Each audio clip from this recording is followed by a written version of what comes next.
की बुराई है कि माशरे को खंगाल के रख देता हूं और सारी सच्चाई खंगाल के सामने रख देता हूं। फिर जो सच्चे लोग होते हैं वो कहते हैं यार मिलेंगे और हम कम डॉलरों के अंदर काम हमें करना पड़ेगा।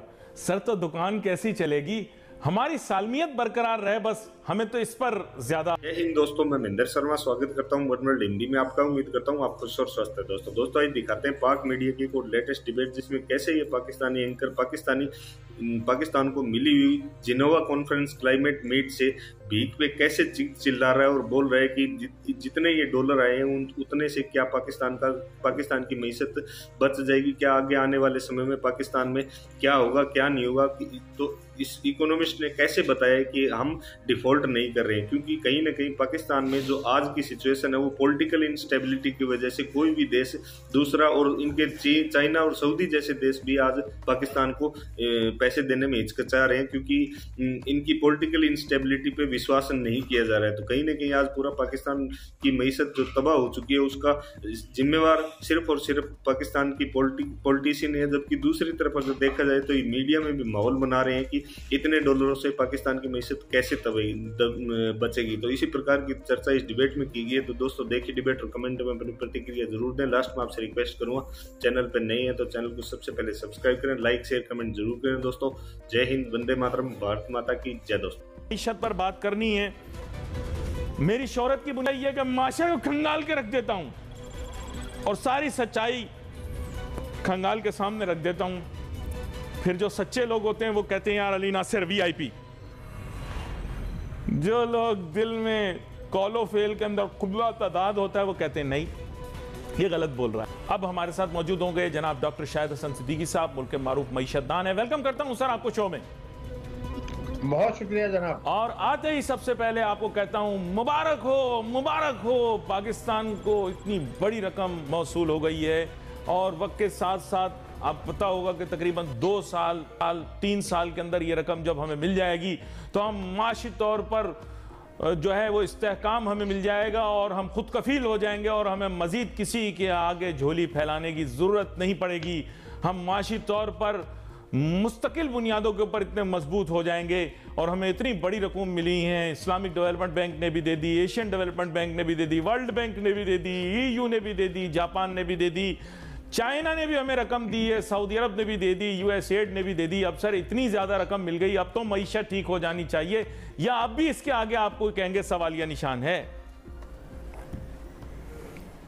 देखिए जनाब, बात यह है कि कम से कम ये बात खुशआइंद है कि आलमी मालियाती इदारों ने 8-7 अरब डॉलर के कर्जे किए जो बकाए सूद हमें वापस करने हैं, हमें 3 साल की मुद्दत में।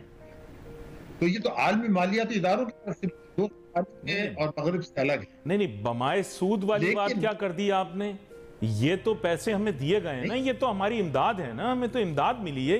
ये कर्जे बमाए सूद, ये क्या बातें कह रहे हैं आप? देखिए ये जो मिले हैं ना, ये कर्जे हैं, आलमी मालियाती इदारे इमदाद दिया करते हैं, और जो बमाए सूद आप वापस करने होते हैं ज्यादा से ज्यादा ये होगा कि सॉफ्ट और 3 साल की मुद्दत में आपको मिलेगा। और ये मईशत की बेहतरी के लिए नहीं, तो सैलाब से तबाहकारियां नहीं, लेकिन ये तो डोनर्स है ना, ये तो डोनर है ना, ये तो किए जा रहे हैं। नंबर 1 तो ये कहूँगा खुश आइंद है और अच्छी सूबाबंदी की शहबाज शरीफ साहब ने ये कामयाब रकम मिल गई वो एक्सपेक्ट करते थे नंबर 1।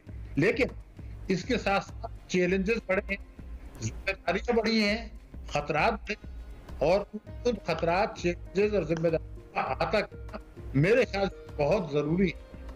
और इससे अगर कोई ये समझ रहा है कि फौरी तौर पर हमारे रिजर्व बढ़ जाएंगे, तो ऐसा कुछ नहीं होगा। अब पहला काम जो इस हुकूमत नहीं पहले देखें, एक सेकेंड डॉक्टर शाहिद हसन सिद्दीकी साहब पहले वाजे करें, ये जो 8.4 या तकरीबन इसके आसपास जो अरब डॉलर हैं, आपका कहने का मतलब ये कल हमारे फॉरेन रिजर्व्स में रिफ्लेक्ट नहीं होंगे?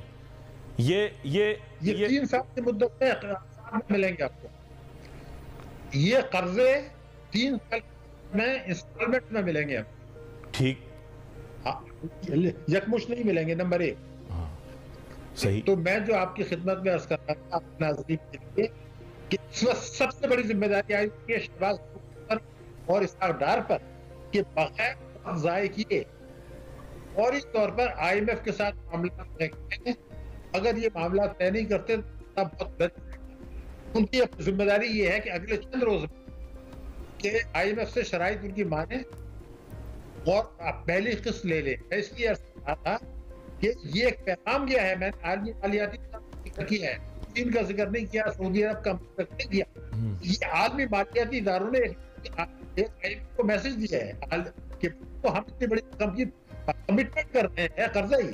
अब आप उनके साथ इतना ज्यादा नारा कड़ी शराब ना करें तो कोई नरमी नहीं करने वाला, ये मैं आपको नहीं, लेकिन शरायत सीधी साधी है। देखें उनकी नंबर वन शर्त तो ये होगी डॉक्टर शाहिद हसन सिद्दीकी साहब, उनकी नंबर वन शर्त तो ये होगी कि आप अपने मुल्क के अंदर इंटरेस्ट रेट को बढ़ाएं और इन्फ्लेशन के रेट से उसे ऊपर लेकर जाएं। बैनुल-अक़वामी जो तकाजा है इंटरेस्ट रेट मैकेनिज्म का, उसको ठीक करें ताकि इंटरनेशनल मॉनेटरी सिस्टम में आए। उस हिसाब से आपके ख्याल से पाकिस्तान का इंटरेस्ट रेट कितना होना चाहिए, नंबर वन? और नंबर टू, क्या हम ये करने के लिए राजी होंगे IMF को मुतमईन करने के लिए? जी देखिए, बात ये थी कि पहले हम ये बात समझते हैं, अगर IMF के साथ आपके मामला तय नहीं होते तो तमाम चीजें रुक जाएंगी। अब ये ऑप्शन नहीं है कि आप IMF के साथ मामला तय करने में ताखीर करें, नंबर एक। लेकिन मेरा अपना ख्याल है IMF का पहले कहना जो होगा वो ये कहेंगे कि ये आपका बजट खसारा ज्यादा है, आपके बिजली और पेट्रोल गैस के तरफ जो है बहुत से पैसे नहीं खाते, आप आवाम के ऊपर कुछ बोझ डाल दें, वो टैक्सों में इजाफा बिजली पेट्रोल के नर्ख में मुतालबा करें, नंबर एक। दूसरा ये कि जो हमारे डार साहब जो ये फरमा रहे थे हमारा 180 चाहिए डॉलर, वो ये कहेंगे वो आप फ्री सकते हैं जहां भी ये जाने थे, और स्टेट बैंक को भी खुद मुख्तारी मिल गई है। उनका दूसरा जो होगा वो टैक्सों का, पेट्रोल की मदद और गैस के अलावा रुपए की कदर को कहेंगे आप फ्री सकते हैं कि पानी को गिरने दें, जहां जाता है अपनी कीमत तयन करेगा। ये वो उनके दुनिया के अंदर बिला तातुल तिजारत जारी रहे, उसमें फ्री या ओपन मार्केट के अंदर जो डॉलर का रेट तयन होगा वो। दूसरा, इंटरेस्ट रेट का तयन करना मार्केट के हिसाब से होगा, और मार्केट जब इंटरेस्ट रेट का तयन करती है तो उसका बुनियादी उसूल वो है जो कि बहुत ही मारूफ मईशतदान फिशर ने दिया था, जिसके माने ये हैं कि महंगाई की शरह से ज़्यादा आपके मुल्क के अंदर शराय मुनाफा होना चाहिए बैंकारी निज़ाम का। इसके साथ साथ हमारे तवानाई के निज़ाम के अंदर जो डिस्क्रिपेंसीज़ हैं, जो इनएफिशिएंसीज़ हैं, उनको दूर करना पड़ेगा। पावर और एनर्जी के सेक्टर के अंदर, जिसमें ज़ाहिरी बात है तवानाई की कीमतें हो सकता है बढ़ानी पड़ जाएं, और निजकारी का अमल भी वो चाहेंगे हो, और ख़ास तौर पे उनका एम्फेसिस होता है थिनर गवर्नमेंट, जिसको जानबूझ के हुकूमत छुपा लेती है ताकि अवाम को पता ही ना लगे, अवाम IMF को बुरा कहती रहे, और दर हकीकत IMF ये कहती है कि हुकूमती अखराजात को कम किया जाए, लेकिन धोखा, ड्रामा, ढकोसला जो कि सियासी जमात कोई भी हो वो करती है कि जी IMF ने हम पर दबाव डाला। डॉक्टर शाहिद हसन सिद्दीकी साहब, इस जानिब के अंदर टॉप फार्मूला यही होता है कि हुकूमती अखराजात को कम किया जाए, लेकिन चूंकि हमने देखा हमारी सियासी हुकूमतें बड़ी ज़बरदस्त किस्म की जो है वो मैनिपुलेशन करती हैं और ऐसे जाहिर करने की कोशिश करती हैं कि वो सिर्फ पेट्रोल के नर्ख और बिजली के नर्ख बढ़ाने पर जोर दे रहे हैं, जबकि हकीकतन वो कह रहे होते हैं कि आप हुकूमती अखराजात को कम करें। तो हुकूमती अखराजात कहीं से कम होते दिखाई देंगे आपको IMF की तजावीज़ के मुताबिक? IMF उस पर इंसिस्ट नहीं करता कि जो है अपने अखराजात, वो कहेगा कि आप आवाम पर टैक्सेस लगा दें, नए टैक्स लगा दें और लगाए देंगे, तो आप मेरी कह सकते हैं। और रुपए की कदर का एक बहुत बड़ा मसला आएगा। अगर मैं आपकी खिदमत में अर्ज कर रहा हूँ, दोबारा बता दूं कि अगर ये बात खुश आइंद है कि कर्जे मिल रहे हैं बड़े पैमाने पर, उसके बाद सऊदी अरब भी हमें $2 मुबारक भी देती है, इस सब के बावजूद पाकिस्तान की बचत को संभालना मुमकिन नहीं होगा, चुनांचे हम कर्जे देंगे। इस बात की मैं आपसे वजाहत दूं तो ये था कि 28 फरवरी 2022 साहब ने मुआहदा तोड़ा था, उसके बाद स्टेट बैंक के में 11 अरब डॉलर की है, 11 अरब डॉलर। और रुपए का स्तर 177 से 228 पर आ गया। ब्लैक में ये ओपन मार्केट में 60 पर है मार्केट में। महंगाई जिसका ताल्लुक आवाम है वो 12.3% से अब 20.5% पर अच्छा, हमारी महंगाई। लेकिन मैं चाहूंगा अब इन महरक़ात को वाज़े करके बताएं कि क्यों तोड़ा था मायदा, क्यों तोड़ा था मायदा, क्यों तोड़ा था? ये माजरत आप तक मेरी पता नहीं आवाज पहुंच रही है, ये मायदा क्यों तोड़ा था? माजी की हुकूमत ने क्यों तोड़ा था, किस वजह से तोड़ा था? क्या ये कोई नजरियाती वजह से मायदा तोड़ा था या कुछ सियासी वजह से मायदा तोड़ा था? जी नहीं, मुआहिदा तो चंद दिन पहले उन्होंने खुद किया था, इमरान खान की हुकूमत ने वो मुआहिदा किया था, लेकिन तोड़ा इसलिए था कि कुछ एहतजाज की तहरीक नो कॉन्फिडेंस लेकर आते तो अपने इक़्तिदार के लिए अपोजिशन को कमजोर करने के लिए उन्होंने पाकिस्तान की को दावत किया, सीधी सीधी बात। और IMF भी ये कह रहा है, स्टेट बैंक भी ये कह रहा है, उसकी वजह से मईशत में तबाही आई और स्टेट कह रहा है कि उस वजह से महंगाई जून 2023 तक रहेगी। लेकिन अभी जिन खतरात की तरफ मैं इशारा करना चाह रहा हूँ कि आने वाले दिनों में महंगाई है वो ऊंची रहेगी। ये सब कर्जे देने के बावजूद अगर LC शुरू हो जाए, खराजात भी शुरू हो जाएंगे, अवाम को एक सवाल ये है कि हमें क्या अगर जून तक अफ्तार ऊंचा रहना है तो अवाम की मायूस, अवाम की बदली से सलामती के लिए खतरात बढ़ेंगे। नंबर 1, इस साल हमारा ग्रोथ रेट 2% से भी कम रहेगा, बेरोजगारी और अभी बढ़ेगी, भूख भी बढ़ेगी, अफवाह भी बढ़ेगी।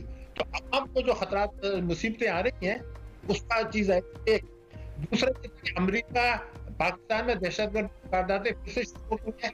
तहरीक तालिबान पाकिस्तान, तहरीक तालिबान अफगानिस्तान, खुद अफगानिस्तान की हुकूमत यहाँ दहशतगर्दी करा रहे हैं। अमेरिका जो इस वक्त जंग हो रहा है, फिर एक कहानी आपके पास आने वाली है, फिर डूब। और अब पहले ये फैसला हो गया कि हम ताकत का इस्तेमाल करेंगे। हालांकि 9/11 के बाद जो हमने सीखा था, जो मैंने भी कहा था दहशतगर्द सियासत और मईशत में, कि अगर लोगों के दिमाग आप